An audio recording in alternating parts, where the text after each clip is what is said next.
Сейтек Жумагулов абадан кол салуудан коргонуу күчтөрүндө 3 жылдан бери эмгектенип келүүдө. Тиги учак башкаруу анын бала кезиндеги кыялы болчу. Мүндөсүн ишке ашырып, Москвадагы аскердик институтка тапшырып, жогорку билимди алган. Окуп жүргөн учурунда тиги учагын башкарып 100 сааттык учуп консо, аскер бөлүккө алынгандан бери 200 сааттай учууну аткарган. Биздин базада өзүбүздүн программабыз бар.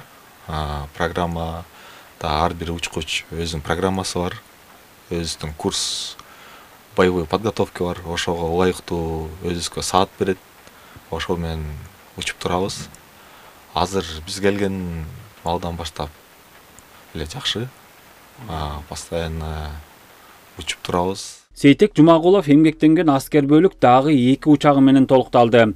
Эки тараптуу аскердик кызматташтыктын алкагында буга чейин учуп конуу мөөнөтү бүтө узак убакытка туруп калган Mi-8 MTV тиг учагын Өзбекстандын Чирчик авиация оңдоп түзөө заводу толук капиталдык оңдоп түзөөдөн өткөрүп, Кыргызстандын абадан коргонуу күчтөрүнө өткөрүп берди.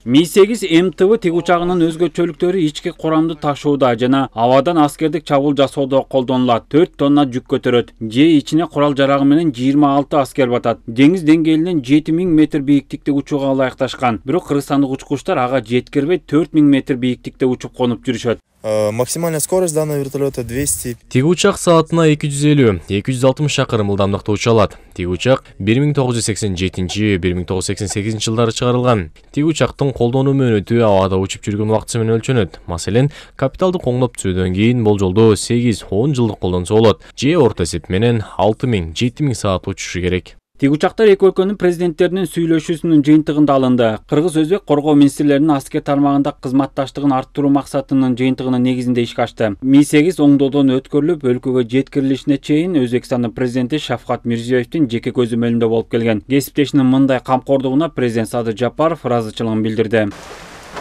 Дүйшөн Шаршембеков, Жакшылык Исаков, ЛТР Бишкек.